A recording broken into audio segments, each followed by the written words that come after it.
Hello to everyone who's already joined. It is 7 o'clock right now. I think we'll wait around 2 or 3 minutes just to let everyone else kind of hop in. But yeah, stay put.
Okay, it's a couple minutes past 7, so I think we might get things rolling here.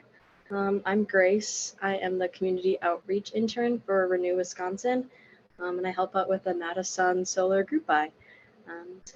I'll kick it over to my colleague Sam just shortly. He'll be taking us through the presentation. There is the chat function. If you have questions or comments, feel free to utilize that. We also have the Q&A function, so whichever you prefer. We'll try to answer those in real time, but we will also have time at the end to answer any questions that we may have skipped or popped into your head last minute. So without further ado, I'll pass it over to Sam. Thanks, Grace. And thanks everyone for joining us tonight. It's a very lovely evening. So I'm glad you're able to be here with us on this very good solar producing day. As Grace said, my name is Sam Denisty. I'm the Distributed Resources Director here with Renew Wisconsin. Renew is a renewable energy advocacy organization. We work on renewable energy policy, programs, legislation, and education for the state of Wisconsin. We work on solar, wind, biogas, and some electric vehicles as well, and some other types of beneficial electrification too. We also administer the MadiSUN program on behalf of the City of Madison. So that is another part of our programming that we do. And I just want to say thanks again to everyone for joining us on this kind of warm evening. Some of you may be looking at this slide, or at least the picture in the center of this slide, and maybe finding it a little refreshing. Or I guess if you're if you like the warm weather, maybe it's sending a chill up your spine. But I always like to start my presentations with this slide and with this photo especially. Because this photo is of the one in the center is of my parents' solar array. They live outside of Duluth. So this all disclosures aside, this is not a array from the MadiSUN area, but I like to start out with this photo because it really demonstrates that, you know, if solar can work in northern Minnesota, it can work pretty much anywhere. So we're going to be talking a lot about solar tonight, and I'm going to kind of give an overlay here of what we are going to be talking about for about the next hour or so. We're going to be starting out with how solar works, just kind of giving some basic solar PV 101. From that point on, we're going to be talking about motivations or reasons to install solar. Why you want to is not super important to us, but we're going to kind of give you some other motivating factors to really get you excited about solar tonight. Then we're going to talk about economics and incentives, something that probably most folks are interested in, right? You want to know what the bottom line is going to look like. And then we're going to move on to talk about the actual process and the next steps involved as well. And hopefully we'll also leave some time at the end for questions and answers. And at this point, I have a couple of co-hosts also that are going to be with me. I want to introduce them. First up is Dieter. Dieter is from Full Spectrum Solar. Dieter, say hi. Hello. And Dieter is a project manager, correct, with Full Spectrum, and he's going to be on tonight talking about, or providing, I should say, some technical expertise. So thanks for being here tonight, Dieter. Thanks for having me. Absolutely, thanks for being here. And we also have, I think she's kind of popping in and out. We have Jessica Reese on from Green Penny, and she's going to be talking more specifically later on in the presentation about some financing options for Green Penny as well. So without further ado, let's get started. So how does solar work? A lot of folks have, kind of misconceptions about solar energy and solar technology. Kind of the big ones are, we live in Wisconsin, not California. Can this really work? What happens if the sun goes down? What happens if I want to use, my air conditioning, et cetera, et cetera.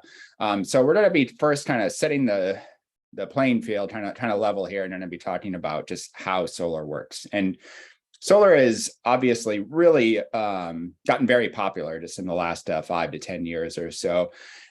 Even though the technology has actually been around for decades, really almost for about 100 years. And so even though the technology itself has been around for a while, the popularity has only increased just recently. And so because of that, people assume these systems are extremely high tech and require a lot of materials and components and things like that. They're certainly high tech. But really, there's only a few things that go into a solar array, and you're kind of looking at them here in this photograph. And the one that probably jumps out is the most recognizable to most folks is that image on the left. So that obviously is an image of a solar panel. The image in the center there, that is an inverter. There's also that image on the right is also another type of inverter. It's called a microinverter. We'll talk about that in a little bit too. And I'm sure everybody recognizes that image in the lower center. That is an electric meter, and that's kind of the last component, other than some wires and some other things, maybe some racking components. Those are pretty much what make up your solar array. And we're going to be talking a little bit more about how all those factor in. But I'll start quick with the meter. That's really important. We'll talk about that, I should say, a little bit more coming up. I actually want to talk about the solar panels first of all, because that is kind of what everyone thinks about when they think of a solar array, and for good reason. So those solar panels are typically comprised of 2 different layers of silicon, and each of those solar panels have what we call solar cells inside of it, and that's those little kind of square-shaped objects in the middle of the panel. And those actually do the work of collecting the photons from the sun. So when the sun hits those solar cells, it excites the electrons inside, and then those electrons get funneled into some wires, and then they go to the inverter. So the inverter is, again, either that top image in the center or on the right side. Going back to the solar panels, it's a very simple process. What happens is a chemical reaction. So there's not really a whole lot of things to break down. We joke that solar panels, you kind of set it and forget it. They just kind of stand there and make electricity. So there's not a lot of maintenance to do. Because of that, they don't break down. Because of that, all of the solar panels are warranted for at least 25 years. Typically, like most warranties and most products with those warranties, the product actually lasts a lot longer than that. And the same kind of goes with these panels too. They have a degradation rate of less than 1% per year. So, even after a few decades, they're still going to be making a quite really close to their original nameplate capacity source. So there's not a whole lot to break down. They just kind of sit there and make electricity. They make what's called DC, or direct current DC electricity. And that is where the inverter comes in. So the inverter converts that DC electricity over to AC. And that's really important because alternating current or AC electricity, that's pretty much what all of our appliances and our lights and our electronics and whatnot consume. So it's really important that we have that inverter so it can convert that electricity into something we can actually use. So here are all of the components kind of working together in unison. You're going to notice right away that I like to have moving pictures. So this is the first in a mini series of moving pictures and GIFs. So this is kind of all of those, I just said components kind of working together in a system. So what happens is the sun will, when it's out, obviously, that sun will hit the solar panels. Again, those solar panels will create, those electrons inside will get excited and they'll create DC current or direct current, excuse me. That then again flows down to your inverter. That is this box right here in the center. I'm not sure if anyone can see my cursor, but it flows into here after that. From that point, it goes to your electric meter. And then it goes through, or excuse me, at that point, it goes into your breaker box. And then from that point on, it goes out to the rest of your home, to your appliances, your TVs, your lights, charging your cell phone, et cetera, et cetera. And when we talk about solar arrays, I should back up a little bit. That heading on the top of the page is a grid-tied solar array. And this is what probably 99.9% of solar arrays installed in Wisconsin are. You are continued to be tied to the grid. And this is good for many reasons. And we're going to get into some of those. But the main reason is just for convenience, right? Even in the summertime, the sun does not shine all day. We don't live in Alaska. So when the sun does set, it's good to be able to still pull some electricity from the utility in order to continue on with our 21st century way of life. So the other good part about being with a grid-tied solar array is a lot of residential systems, pretty much all of them, basically fall under what we call net metering policies. So what happens is, if you are tied to if you have a grid-tied solar array, when your solar system is producing more electricity than what you need, instead of flowing into your home and through your breaker box, it will actually flow through the meter and then back out onto the utility distribution grid. So it will flow down to your neighbor's neighbor, et cetera, et cetera. And then, like I said, at night, when you need, or other times when it's really cloudy out, or when you're using a lot of electricity, whenever your solar array basically isn't producing enough electricity for your home, you can pull in electricity off the grid, and then your meter will dial forward. And that is what we call net metering. So net metering is this great policy that basically allows us to take the extra electricity, the extra kilowatt hours that our solar array produces during the day, and we're basically able to use that at night, or at least from a utility billing perspective, we get like a 1-to-1 credit for that. So that's really great because it really helps to make these systems economical for everyone. So like I said, in the daytime, your meter will essentially dial backwards, and then at night, when you need to pull electricity off the grid, it will dial forward just like it always does. So this is a way, like I said, to kind of bank that electricity during the day for nights or for cloudy periods or other times when you are not creating enough electricity from your own solar array. I have an analogy at the bottom there called rollover electricity. This is for those of us out there who are old enough to remember rollover minutes on a cell phone. I was just doing a similar presentation at a school the other day. We had a whole bunch of these smaller groups come through, and I kept referring to rollover minutes, and my colleague said, where did all those rollover minutes go to? We want to know where those went. But anyway, this is the best analogy really that I can give for net metering. The big thing about net metering is it does vary based on your utility. And Grace, if you can put up that poll, it would be good to know where folks are coming in. So I'm going to take a second for Grace to put up that poll.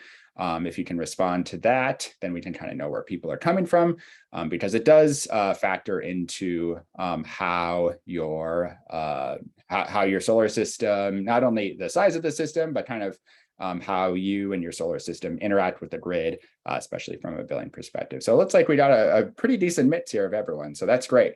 What we can talk more about and we will talk more about how your utility comes in later on in the presentation. But for now, we're going to kind of, I'm going to give another example here. In my opinion, this is a better visual of how net metering works. So as you can see, the area in red here is your consumption. So this is a real person's home. This is real time, or not real time, excuse me, but this is a real example of the usage and the production from a solar homeowner here in Dane County. So this area in red, that's consumption. That's where this person's home is consuming electricity.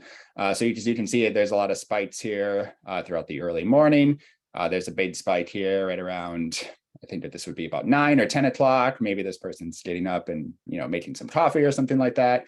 And then it kind of spikes out off and on throughout the day. This is likely like big appliances, like a refrigerator or something cycling on like that. But the important thing to remember here is, as you can see, our electricity consumption it kind of goes back and forth throughout the day. Whereas our solar production, which is this area in green here, this is a really steady curve. We can know exactly, pretty much depending on the time of day and time of year, how much our array is going to produce. So as you can see, right around 8 a.m., this person's array kicks on, the sun rises, and it continues to make electricity continues to increase in its making electricity until around noon or 1 o'clock. And then as the sun kind of starts to set in the horizon, then production wanes until it goes away at about, it looks like it's about 6 or 8 o'clock at night there. This area in the blue, which as you can see is probably the smallest of the 3 different shades, or it makes up the smallest amount of area, that's self-consumption. So that's where this person's solar array, or excuse me, where this person's house is consuming that solar energy in real time. So as you can see, there's a lot of area in green here. This is solar electricity or kilowatt hour production that's not being used by the house. So again, that's flowing out onto the grid, going down to this person's neighbor or their other neighbor, et cetera, et cetera. So the good thing about net metering is we're basically able, at least from a billing perspective, is this person or you, once you get your solar array, you're able to take this area in green and kind of smoosh it down into these areas in red and kind of offset how that electricity works. And like I said, it's really good for a couple of reasons. A, it doesn't mean a whole lot of lifestyle changes, and B, it allows us to really maximize the return on investment for our system. And it's good for the utility as well, because that extra electricity that is produced, the utility, it doesn't have to produce that. We're just kind of producing it for them. So that's why you get a one-to-one credit for that extra electricity that you use. So that basically encompasses our the first part of this, but there is one more part that I want to talk about when we talk about solar production, and that is what makes for a good solar ready home or solar ready roof. And the first thing that we look at is shade. If there are trees or other buildings or other objects that are blocking your rooftop, that is going to really cut into the amount of production that your solar array can produce. So we look at rooftops that are unshaded. If they are shaded, then we look at other scenarios, maybe on a garage, maybe on the ground. But first of all, we look to see what kind of trees are blocking the view of your rooftop. The second thing we look at is the age of your roof. Ideally, you want to go in with as new a roof as possible when you are installing your solar array. And the main reason for that is, and I talked about this a little earlier, those solar panels are warranted for 25 years. But like many things, cars, etc., those products will outlive that warranty period. So we're looking at solar systems now that are lasting 30, maybe even 40 years. And that is as long, if not longer, than the lifespan of a typical roof, which is why you really want to go in with as new of a roof as possible. If your roof is less than 10 years old, you're probably fine. If it's more than 20 years old, you probably want to consider re-roofing before you install solar. If it's between that, that's kind of a gray zone. It's kind of tricky because roofs wear at different rates. So it's best to just kind of talk to a solar consultant and find out what's the best option for you. South-facing roof is best, but it's not super necessary anymore, thanks to things like net metering and thanks to big increases in solar panel technology. Now, if you have a clear facing east or west facing roof, you can still make plenty of electricity to offset, your needs throughout the month or throughout even the year. And then the final, but definitely not the least important thing that I want to talk about is an energy efficient home. And we talked about this for a couple of reasons. First of all, the cheapest kilowatt hour you'll ever have to buy is the one that you never consume in the first place. So what you want to do is, kind of take a look around your home and see if you have electronics or appliances that are out of date or maybe not as efficient as they could be. Try to make those upgrades first. Try to curb your consumption a little bit, because that will mean that you won't need as big of a solar array, right? You can get away with purchasing a smaller array, and if your home is more efficient, you're going to be able to use the electricity from that array in a much more efficient manner as well. So at this point, I am going to take a breath and a sip of water. And Dieter, if you are still around, this is usually the point of the talk where I turn it over to our installers for just a second to make sure that I got all of those facts right. And if I didn't, then you can correct me or add anything that I may have missed. So go for it.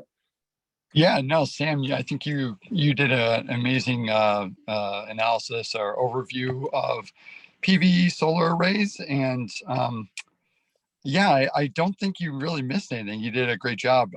Maybe, I don't know if this would be a time for questions, but or is that at the back end? We're gonna have some time for questions at the end. So yeah, we'll say if the other thing too, we have a pretty small crowd tonight. So if you do have questions, as Grace said, you can put them in the chat function or in the Q&A. There's also a raise hand function too in the lower center of that screen. So feel free to do that. And otherwise, but yeah, we will save some time at the end for questions. So let's move on now to reasons to install solar. There's a bunch of reasons why solar is a great option, even like I said, for us here in Wisconsin, and why you want to go solar isn't necessarily super important to us, but we're going to provide some additional, reasons or rationality to go solar. So the first reason that I like to talk about is solar has become really affordable over the last decade or so. When we talk about the amount of solar that's been installed over the last 10 to 20 years, it has really risen exponentially over the last couple of decades. And because of that, and because of economies of scale and increases in technology and efficiency and things like that, the cost has been able to come down quite a bit as well. It has gone up a little bit recently in the last year or two, as the costs for so many things have. But this graph here represents where we've gone for costs in residential, and also both for soft costs, which is kind of like permitting and labor and things like that, and then for hardware costs or for materials. So as you can see, there has been a little bit of an uptick in the hardware. Soft costs have stayed about the same. So that has allowed, the price to come down quite a bit. So while solar certainly is not free by any means, it's definitely become affordable for a lot of Wisconsin residents. So that is kind of the first thing we like to talk about. Second thing I like to talk about, here again, we see some more fun GIFs that I like to put up. Solar is really reliable. It's a lot more reliable than people think. The sun does come up every day, even on cloudy days. Even in the winter, your solar panels are still going to produce a little bit of electricity. And I shouldn't say a little bit of electricity, they're still going to produce a fair amount of electricity. But not only in addition to that, but they can also withstand, storms. They can withstand really large hail, at least up to golf ball size hail. If you have hail bigger than that, you're likely going to need to replace roofs as well, because roofs are not invincible either. The one thing that I do want to touch on, though, a little bit is snowfall. Everyone who's been through a Wisconsin winter knows that when snow falls on the ground in the December, January, and February months, it sits around for a while, right? And the same is true with solar or with snow on solar panels. So when snow falls on our panels, the fact of the matter is they aren't going to produce electricity. In fact, their production basically goes down to zero. The good thing, I should say, is the snow doesn't stick on the solar panels as long as it does other surfaces, like even the surrounding area on your roof. As you can see, the panels are black or typically a dark blue color. There's always a little bit of electricity kind of flowing through them. So they typically stay a little bit warmer than the surrounding environment. And they're always installed on a bit of an angle. You know, it can depend on as what kind of angle they're installed at, but they're always installed at an angle. And like I said, they're always a little bit warmer. So eventually the snow will melt and will slide off of that. But especially if we get, you know, a heavy snowfall followed by a cold snap, you might have snow stuck on your roof for several days or maybe even several weeks.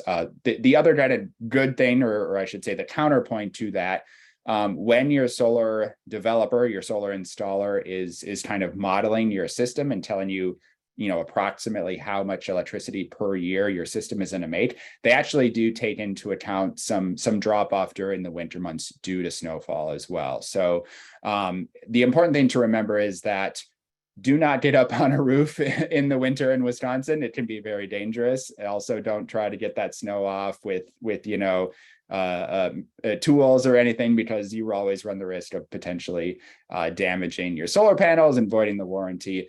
And of course, nobody wants that either. So I guess my main point here is, if when it does snow, just be patient and wait for that snow to melt off of your panels. Another reason why solar is great: creates homegrown jobs, excuse me. These are jobs that definitely cannot be outsourced. We need folks like Dieter and Michael over there on this picture here, one of our other colleagues from years past installing these systems. So all of the folks that work for the companies in our group buy are local folks. So they're going to be quite possibly your friends or your neighbors. So that is another great reason for wanting to install solar. Solar jobs have grown quite a bit as well over the last few years, and we kind of expect them to grow even more as we continue to install more and more solar panels. Another big reason, this is kind of the last reason, but maybe the most important reason. It's a little bit more of a selfish reason, but it's good. Is solar powered homes typically sell faster and for more money when they go to sell. So basically, what it does is solar increases the value to your home, which I think we're all looking to do to some degree, of course, right? So this was a study. Actually completed, I believe it was from Colorado, the National Renewable Energy Laboratory there.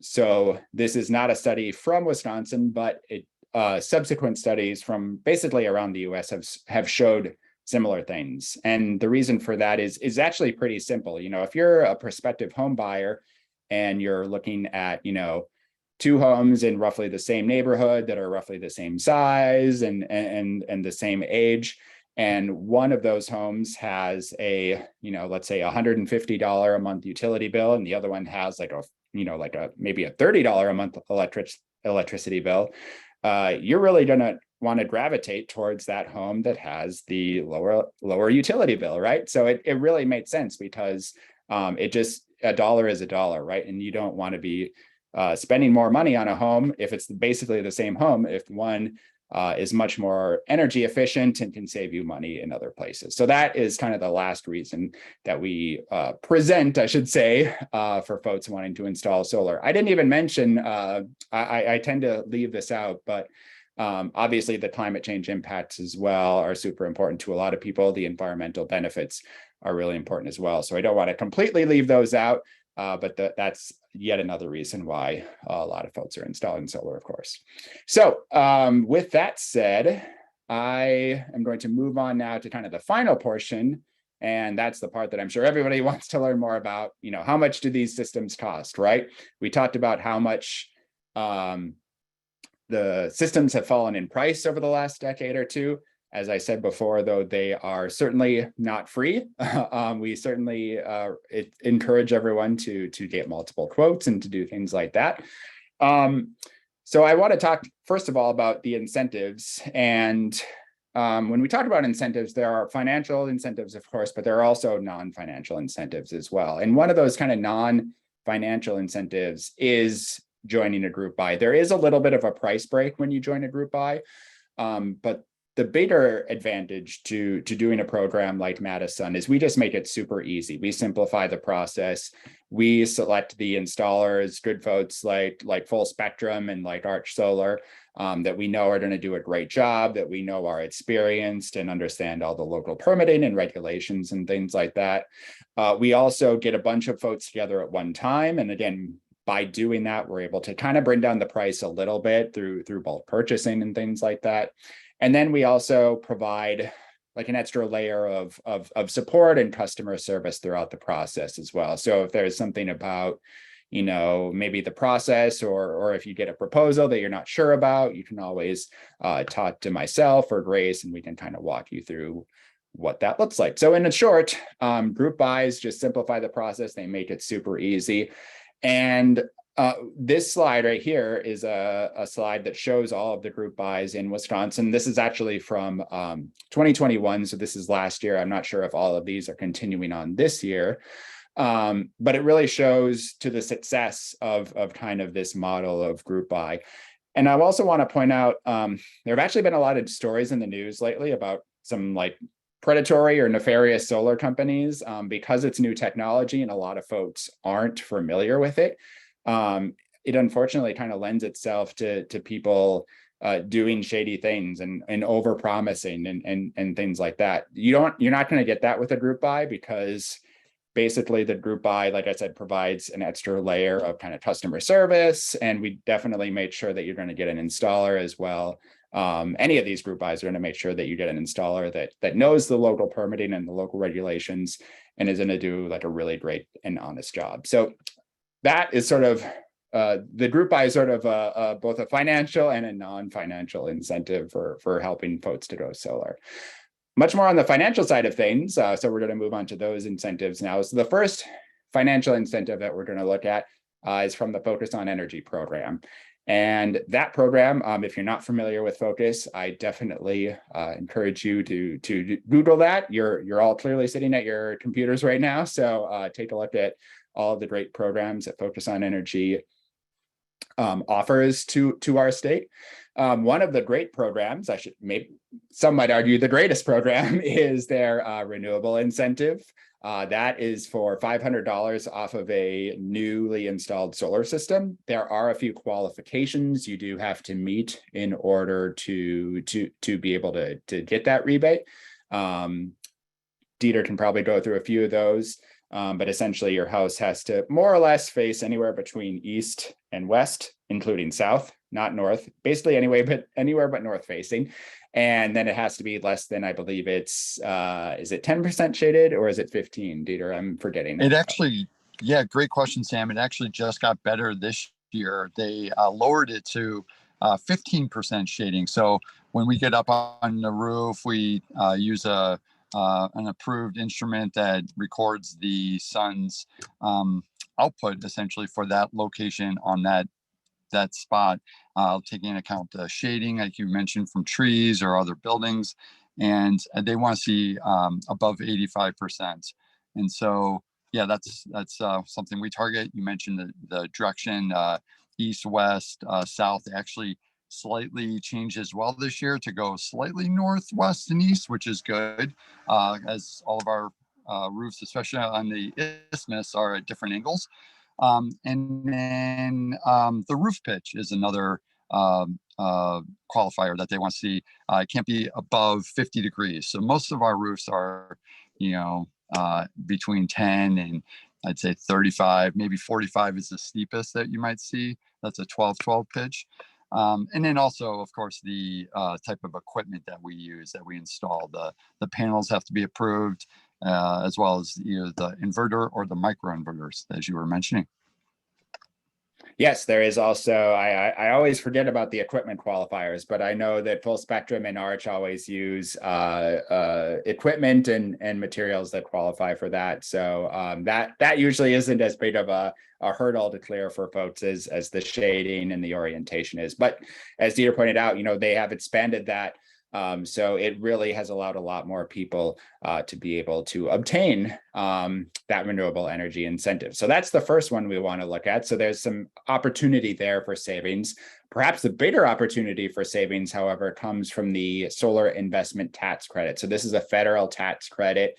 And this year it is at 26%, which means if you purchase a solar array, you can get a tax credit in the amount of 26% of the total cost of the system back from the federal government. So let's say you install in, let's just say October of this year, and let's say your system is $10,000. Then when next year, or next spring, I should say, when you go to file your taxes, you will include an amendment on there which says you installed solar, and then you'll be able to get 26% back of that cost when you file your taxes. The bad news is those tax credits are scheduled for a step down over the next couple of years here. So they're scheduled to step down to 22% next year, and then for residential installations, they go away in 2024. Maybe the good news here is that there is an opportunity, of course, for Congress to re-up those tax credits or to increase the number of years that they stay at 26%. There's even the opportunity, of course, for them to increase it. It used to be 30% back in 2019, so there's always that opportunity as well. But as it stands right now, they are scheduled to step down here over the next year or two. So that is definitely something to consider and something that's really driving popularity right now. So now that we kind of understand some of the incentives out there, both financial and non-financial, we can do what I like to call a cost exercise. So typically in the Madison-Dane County area, the average size system is about 5 kilowatts. I think Dieter and I were just talking about this last night. It's actually probably a little bit larger than that. But we're going to use 5 because 5 is just a nice, easy number to use to multiply. Ultimately, what is important to remember is that your individual system is going to be custom made for your home. And when Dieter and when Full Spectrum and Arch do that, they're looking at a lot of things. Most likely, they're looking at your consumption. How much electricity do you need to offset? So this is just kind of a hypothetical situation. So on average, a 5 kilowatt system is going to be about 15,000, maybe a little bit more than that. Again, especially if you're getting a bigger array. If you apply the Focus on Energy rebate, that takes $500 off. The investment tax credit, again, takes another 26% off. So that comes to $3,770. And then that leaves your out-of-pocket cost a little under $11,000. So again, this is a very hypothetical situation. It's just to give you some ballpark figures about what you can expect for price. Obviously, if your system is bigger than that, bigger than 5 kilowatts, it's going to cost more. It's also, if you get a really big system, though, it actually will cost a little bit less in terms of dollars per kilowatt. So something to think about there. And of course, that will lead to a larger tax credit as well once that part of the equation comes around. So at this point, I think I'm going to actually step it back here. I think I got a little trigger happy there with my finger. I'm actually going to turn it over to Jessica because that $10,000 figure, $10,730, still obviously a pretty big expense, right? I don't think a lot of us have that just sitting around in our bank accounts. So Jessica is going to talk a little bit more about Green Penny and ways that you might be able to finance a system. So Jessica, go ahead and take it over, excuse me.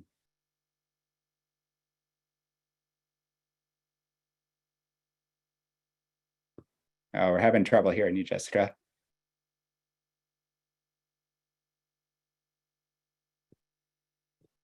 Still not.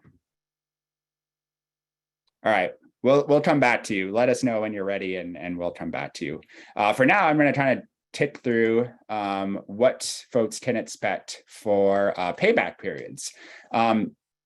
Solar is actually, when we talk about kind of like home remodeling projects or home upgrades, solar is actually a really easy thing to calculate the payback or the return on investment time, because we can see to the decimal point, how many kilowatt hours that solar array produces in a year. And it does change a little bit from year to year as well. So if we take that same average 5 kilowatt solar array in a area like MG&E, if you are one of those folks who entered MG&E, you're going to pay around 14 cents a kilowatt hour, actually a little over 14 cents per kilowatt hour. So that if we kind of take that same hypothetical 5 kilowatt array, that results in almost a $900 savings per year. If you're in Alliant territory, which I think a few folks have answered, you're going to save about $800 per year.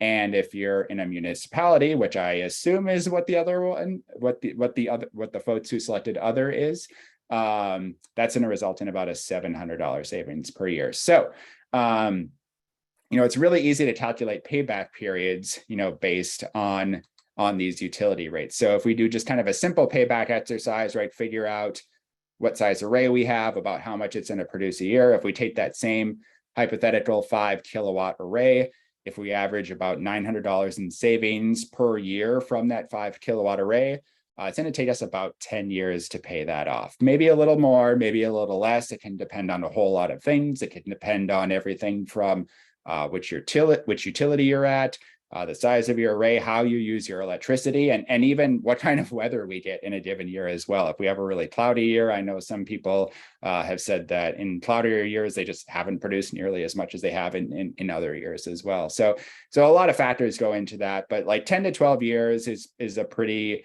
decent payback period for a residential solar array. Again, if you're in a municipal utility, it might be more like 13 to 14 years or something like that. But it will vary a little bit. So something to keep in mind there. The other big thing too to keep in mind is that, even if it takes you about 15 years, over the about 30-year lifespan of the system, you're still going to be saving a lot more money in the long run, right? We'd always talk about, if you do solar, if you don't, if you don't do solar, that's fine, but that is a decision too. You're still going to be using electricity over that period of time. Likely utility rates are going to continue to rise as well.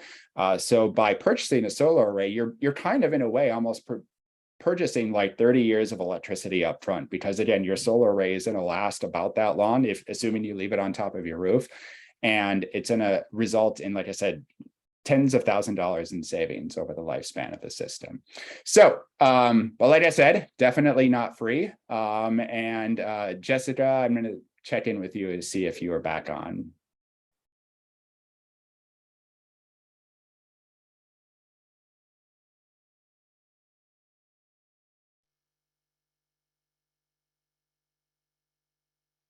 I think she might still be having some difficulty. So we're going to keep on keeping on. I'm going to call in Dieter here because we're also this year, as new technology comes around, we're also incorporating, our solar installers are incorporating things like electric vehicle charging, some batteries as well. Obviously, those are going to impact the bottom line, the amount you pay for your system, especially in the battery side of things. But those are some options that you're doing now. Is that correct, Dieter? Yeah, definitely. Many of our customers are either through us or on their own, say they have another electrician that they will work with. They're very interested in getting electric vehicle chargers, and also they're in accounting for that with their energy consumption. How much do they need to offset? So assuming that they have the roof space and the capacity within their electrical panel, the breaker box that you alluded to earlier, then we can keep on growing the system to meet their needs. We try to target 90 to 95%, if we're getting a little closer, of what their energy needs are. But that's also keyed into, as you're mentioning, the utility that they have, with, say, MG&E or even some of the smaller municipal utilities. We can get a little closer just because they have a better net metering policy at this time and period. Alliance is not as friendly with their true-up period, and I don't know if we've gotten into that so much, but maybe we can get into that in a little bit. But yeah, so electric vehicles are definitely something that we've been installing and accounting for.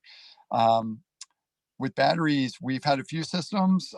Again, price is kind of the big stickler there. The technology hasn't evolved as quickly as photovoltaic has. So the panels, the solar panels, and so we're not seeing as many customers jump on that quite yet. Obviously, everyone's asking about it, so people are very interested in it. It's popular. And one other consideration to think about is as you're charging your battery through the sun or even through the grid in some instances, there is a life cycle to that battery. So it's a big investment, maybe even a larger consideration of an investment, because it's I guess you have to manage it a little bit more. Along with that, you have to think about what loads are you trying to back up. If you were going to go for your whole home, that battery is not going to last as long. If you were to do what we call critical loads, the things you can't live without for a prolonged period, then that would lengthen that battery life, so to speak, until the next charge. So those are some definitely some considerations. When we do a site visit, we can explain that to you a little bit more in depth to what your needs are, as well as Arch can. Great, thanks, Dieter. Yeah, it's I feel like the only 2 points that I want to make on both of these sort of add-ons, if you will. I really want to put more emphasis on the price, and also batteries are not needed right now for solar. So again, with net metering policies and things like that, you can already save quite a bit of money just by doing the solar alone. If you want to install batteries, that's fine. But again, that person that installs batteries, at least that I've found, and Dieter, feel free to refute me if you want, it's typically one of two people. It's the kind of person that, whenever a new iPhone comes out, they always get the newest one, first of all. So it's kind of like the tech person.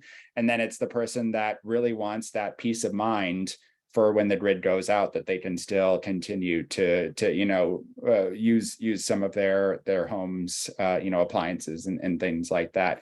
Perhaps the better way, at least from an economical sense, is actually to go with electric vehicle charging. We've all seen where gas prices are going lately. And by installing a few extra solar panels, you're not only offsetting your home's electricity usage, but you're actually, in theory, able to offset your fuel usage as well. So there's another opportunity for some big savings there. And the little bit of infrastructure, if you can even call it that, to do home electric vehicle charging is pretty small. And in fact, you're going to spend more money just installing a couple of extra solar panels in order to offset that than you will through the charging infrastructure on its own, wouldn't you say? Yeah, absolutely. Great points. I'm sorry I overlooked it. Net metering is much, I think, if you're in Madison and most of the communities in Dane County, that's a much better way with the Grid Interactive PV solar array than spending extra money on the battery. So I think you nailed those personas right on. Excellent. I don't like to generalize, but yeah, those are kind of the folks that we've talked to most seriously, I guess I'd say, about batteries. So from this point on, we're kind of running a little short here on time. So I just want to really hit this slide, because this is a really important slide. This is kind of outline how the installation process works. So the first step is signing the I'm interested form. I think most of you folks have probably already done that at this point. After that, you will get a call from us here at MadiSUN, either Grace or myself. We'll talk a little bit about your consumption, your electricity use. We'll talk about your rooftop as well, give you some ballpark figures on size and cost and things like that. And then if that looks good, what we do is we schedule an assessment for you with Full Spectrum or with Arch or with both. After that, Arch and Full Spectrum will come out and give you an assessment that will give you much more solid details on the size of the installation you need, the costs, available incentives, and things like that as well. That is detailed, I should say, through the proposal that comes after the assessment. And then if the proposal looks good to you, you will have a contract issued for you. And that's when everything becomes finalized. And then from that point on, your array gets installed. The solar array installation itself only takes about a day or two, depending on weather. It's all of the steps 1 through 5 that take up the most amount of time. So this is kind of how the process looks like. And we are now at the end of the presentation. I also happen to be lucky enough tonight to have Dylan.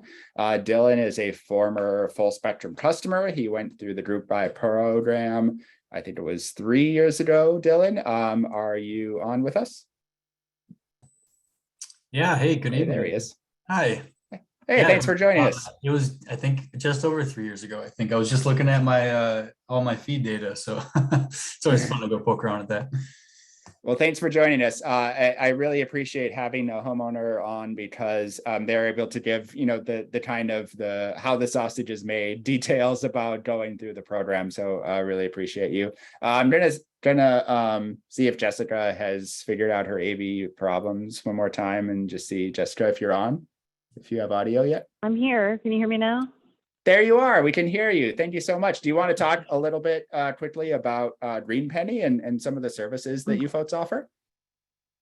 Sure. I apologize, everyone. I've restarted my computer I think 3 times now, and a bunch of things. Anyway, Green Penny is a bank. We are based in Northeast Iowa, family-owned and employee-owned, and we focus specifically on renewable energy and do a lot in the solar space. And we work with all sorts of different types of solar installations, whether it be commercial, community solar garden, residential solar, like what we're talking about tonight, and have financed a lot of projects across the Midwest.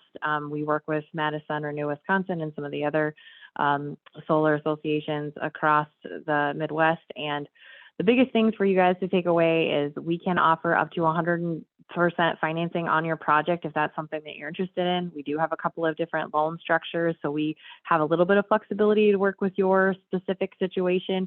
And we have terms up to 20 years. So if you have tax liability and are eligible for the federal tax credit, we can set up a structure that would work with that. If that's not something you're interested in or not something that you think you're going to be eligible for, again, 100% financing with up to 20-year terms. The biggest thing about Green Penny, we are, like I said, a family and community, employee-owned community bank that cares a lot about the cause and renewable energy adoption, but we also care about our customers. And with that comes transparency. As Sam alluded to earlier in the conversation, there are definitely some nefarious characters in our young industry. And one of the things that Green Penny works hard to do is be very transparent about what you, the borrower, are using your money for. None of our loans have any prepayment penalties. And that isn't necessarily always the case across the industry. So whether you work with Green Penny to finance your loan or your local bank, just make sure you do your due diligence, ask a lot of questions so you feel comfortable with what you're getting into. You can learn more at greenpenny.com. And again, my apologies for the technical difficulties. No need for apologies, Jessica. It wouldn't be a webinar if someone didn't have some AV trouble, right? Thank you so much for joining us, and thank you. The financing and the financial part is definitely where a lot of questions crop up. So I'm really glad to be able to have you on tonight and kind of talk about what Green Penny does. So really, I just want to thanks again for being here. So that concludes the formal part of the presentation. I'm going to stop sharing my slides now and turn it over for questions. So Grace, if we have any questions, we can definitely start taking those now. Yeah, one question from the Q&A from Sue. She wants to know what the capacity that Full Spectrum and Arch have for installing in this year. Concerned about the 26% tax credit. Maybe Dieter could speak. That is the $1 million question. Good question. We are actually scheduled in throughout the year. So we're booking into next year, into actually the end of January. As for Arch, I can't speak 100%, but I believe they are right at the end of December. So that's a big consideration for everyone. We completely understand that. So obviously, I can't predict what Washington will do, if they'll try to freeze the incentive, as Sam alluded to, that they have in the past. There is some thought that they might, but who knows? But at least it is 22% for next year before it is scheduled to go away. So that's, a good consideration. But yeah, I think we're all bummed that we can't, serve more homeowners and try to find good energy offset for more folks.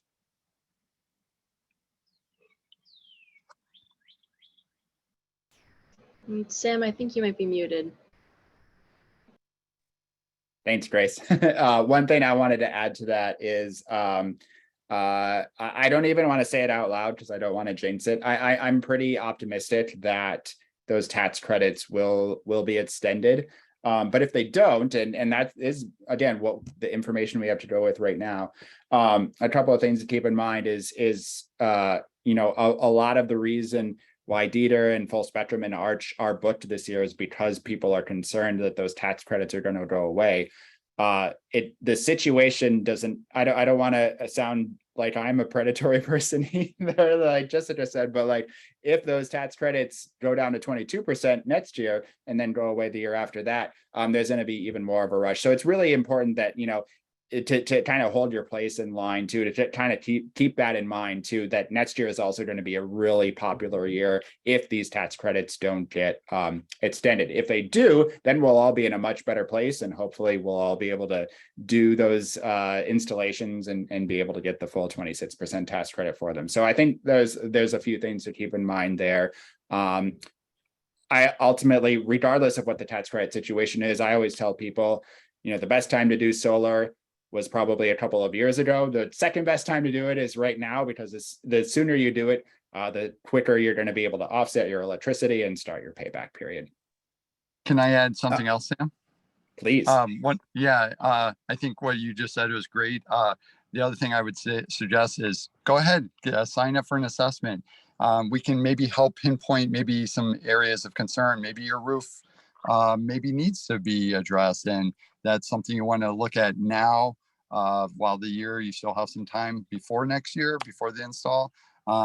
Maybe we'll find out that you have a few more years on it and you just want to push out solar. But it's just good to get information. And I think, as Sam alluded to, get multiple quotes. You at least will get Arch and us to come out, and you can use that to help formulate your plan.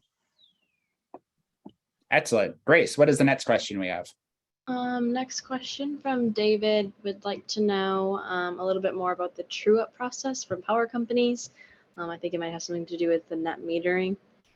So I don't know, Sam, and maybe we could kind of go with that one. Yes. Yeah, so I can start, and then Dieter can definitely fill in the blanks, and then hopefully Dylan can even actually talk a little bit more specifically about kind of like what his utility bill looks like. MG&E has actually some really great net metering policies. So they have it's called an annual true up, or I think it's actually a rolling 12-month true up. My colleagues can correct me on that. But basically what it means is not only are you able to take, you remember that graph we saw, you're able to take those sunny hours and plug them into non-sunny hours of the day, but in months like this, when you're creating a lot of electricity for many, many more hours of the day, you're actually able to take those extra kilowatt hours that you produce in the summer and kind of move them over into the winter months as well. Not all of the utilities have that, unfortunately, but even Alliant and some of the municipal utilities have a monthly true up. And even that is still really advantageous as well, because it really does help to kind of smooth out how that consumption versus production works. And Dieter, please, like I said, fill in the blanks on where I've missed out there. I think you covered the basics of it pretty well. With Alliance, we try to, instead of look at the average of the whole year, we really want to hone in on what those individual months are, so we can try to not put you, the homeowner, in a net seller position, because they will still buy your energy, but they'll buy it back at wholesale rates. So we want to make sure that they'll just prolong your return on your investment and push it from that 10 to 12 year, maybe further out, as you mentioned, to 15. So every situation is different, but those are things we want to look at. Yeah, it's really hard to make up that extra cost on 3 cents a kilowatt hour, right, Dieter? Exactly. Dylan, why don't you talk a little bit about kind of what your utility bills have looked like from the owner's standpoint over the last couple of years? Yeah. So as you mentioned, I worked with Full Spectrum. We had just moved into the house. It had been actually just under a year since we had been in. Honestly, it was back in 2018, I believe, 2019. And so working with Full Spectrum, trusting them as the expert to figure out what is the size of the system we need. And we're in MG&E territory here in Madison. And so trusting them and kind of working with them, we sized the system for, I think it was 92% of our expected load.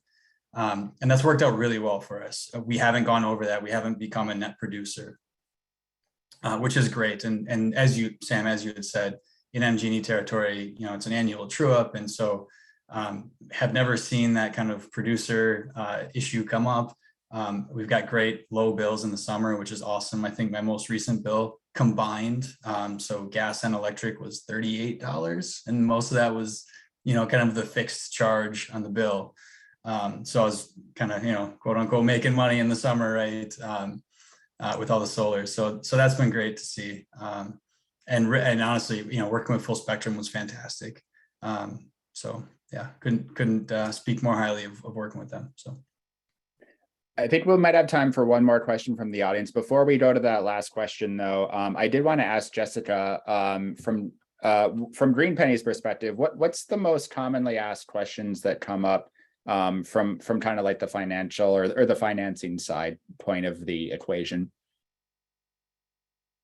I think the biggest question we get asked is about prepayment penalty and what that looks like.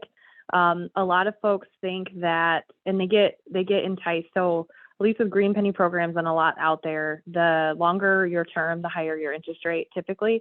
And so if you're thinking about 100% financing and you're thinking 20, 25 years, depending on who you're looking at and what the proposal says, those payments look pretty attractive, and you can maybe in some situations even take your financing payment to make it lower than what your current electricity bill is. Now, that being said, 20 years is a long time. And so what we see is that those loans get paid off quicker than 20 years.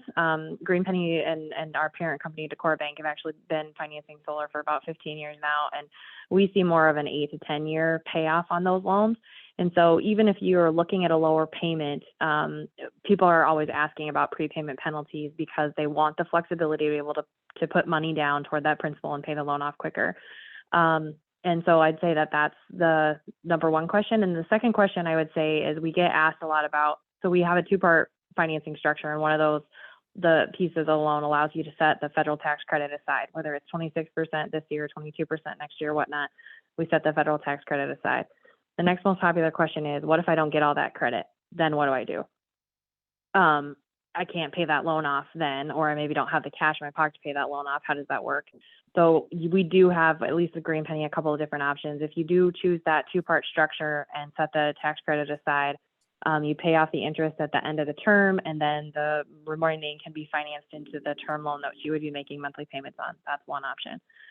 There's a couple others, but my point in saying that is a lot of folks are not 100% sure or don't take the time to consult their tax advisor. I would advise everybody to consult your tax advisor about it.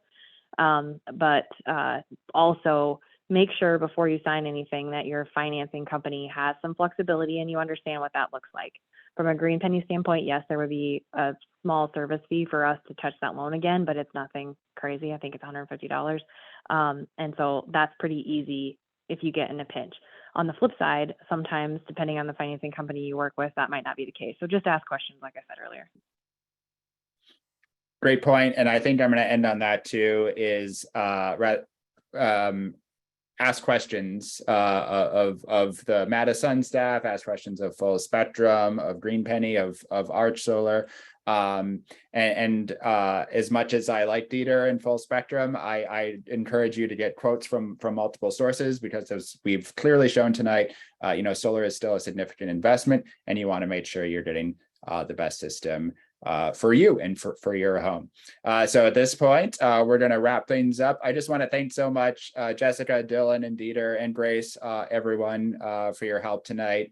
Really appreciate this. And thanks again for everyone for tuning in tonight. It's a great night and there's still a little bit of sun out there, so please go and enjoy the rest of the evening, and we'll see you next time.